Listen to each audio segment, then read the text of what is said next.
एक छोटे से शहर में एक लड़का रहता था। नाम था राहुल। वह गर्मी की छुट्टियों में अक्सर अपने नाना जी के घर जाया करता था।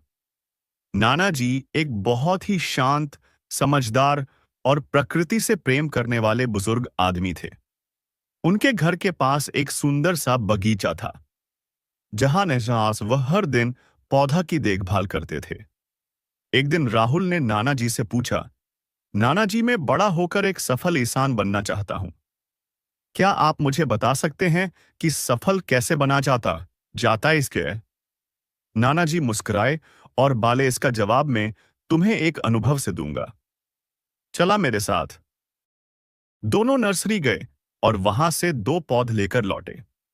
घर आकर नाना जी ने एक पौधे को एक गमले में लगाया और घर के अंदर रख दिया।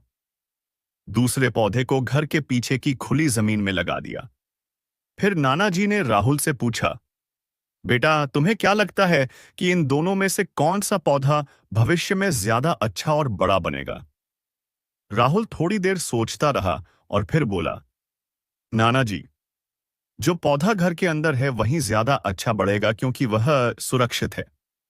बाहर वाले पौधे को तो धूप, आंधी, बारिश और जानवरा जैसी बहुत सारी मुश्किलों का सामना करना पड़ेगा। नाना जी मुस्कुराए और बोले, ठीक है बेटा, तो चलो देखेंगे कि आगे क्या होता है। छुट्टियां खत्म होने के बाद राहुल अपने घर लौट गया। एक साल बाद राहुल फिर गर्मी की छुट्टियों में नाना जी के पास आया। राहुल ने कहा, नाना जी, पिछली बार मैंने आपसे सफल कैसे बना जाता है यह पूछा था, लेकिन आपने जवाब नहीं दिया। इस बार आपको मुझे जरूर बताना होगा। नानाजा मुस्कुराते हुए बोले, चला तुम्हें तुम्हारे सवाल का जवाब देते हैं, लेकिन पहले उन पौधों को देख जो हमने साथ लगाए थे।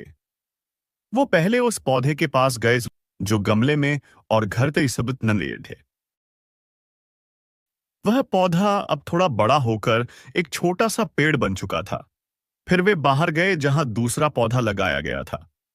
वहां एक विशाल वृक्ष खड़ा था, जिसकी शाखाएं दूर दूर तक फैला था और जो राहगीरों को छाया दे रहा था।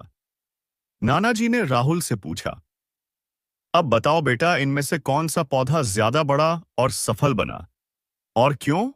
राहुल बोला, नाना जी, जो पौधा बाहर था वही ज्यादा बड़ा और सफल बना। लेकिन यह कैसे हुआ? उसने तो इतने खतर झेले होंगे, धूप, बारिश, आंधी, फिर भी यह सवाए इतना बड़ा हो गया, इतना मजबूत है कि छोटी मोटी आंधियां उसका कुछ नहीं बिगाड़ सकती। जबकि जो पौधा हमने गमले में और घर के अंदर रखा, उसे किसी परेशानी का सामना नहीं करना पड़ा। वह सुरक्षित रहा, लेकिन उसकी जड़ गमले में सीमित रहा। इसलिए वह ना तो बड़ा हो पाया और ना ही मजबूत। फिर नाना जी ने राहुल की आंखों में देखते हुए कहा, बेटा, यह याद रखना, जब तक तुम जीवन में संघर्ष नहीं करोगे, कठिनाइयों का सामना नहीं करोगे, तब तक तुम सफल नहीं बन सकते। अगर तुम सिर्फ आराम और सुरक्षा की तलाश में रहोगे, तरक्की रुक जाएगा। लेकिन अगर तुम संघर्ष करने को तैयार हो तो कोई भी लक्ष्य तुम्हारे लिए असंभव नहीं रहेगा। इसीलिए परेशानियां को दुश्मन मत समझो, बल्कि उन्हें अपने जीवन की सीढ़ियां मानो, जो तुम्हें सफलता की ऊंचाई तक ले जाएगा। राहुल गहरी सांस लेकर उस बड़े पेड़ की ओर नाना जी ने मुस्कुराते हुए कहा, बिल्कुल बेटे, बाहर वाले पौधों का बहुत सारी मुश्किलों का सामना करना पड़ा, लेकिन इन मुश्किलों ने ही उसकी जड़ों का मजबूत बना दिया। उसे खुली जमीन मिली जहां उसने अपनी जड़ी को जितना चाहे फैला लिया। बारिश और तूफानों ने उसकी परीक्षा ली। इतना बड़ा है, राहुल देखने लगा। नाना जी के शब्द उसके मन में गूंजने लगे। जिन रुकावटों को हम अपनी जिंदगी के दुश्मन समझते हैं, वही रुकावटें हमें और मजबूत बनाता है और हम सच्ची सफलता की ओर ले जाती है। इस कहानी से हमें यह सीख मिलती है कि हमारी जिंदगी में चुनौतियां और कठिनाइयां अक्सर आती है।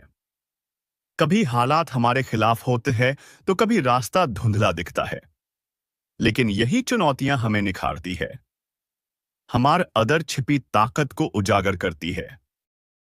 जैसे बाहर लगे पौधे न आंधियां, बारिश और धूप का सामना करके खुद को एक विशाल और मजबूत वृक्ष में बदल लिया। उसी तरह जब हम मुश्किलों से डरन के बजाय उनका सामना करते हैं, तो हम भी अंदर से उतने ही मजबूत बनते हैं। आरामदायक जिंदगी भले ही सुरक्षित लगे, लेकिन वह हमारी असली ताकत को उभरने नहीं देता।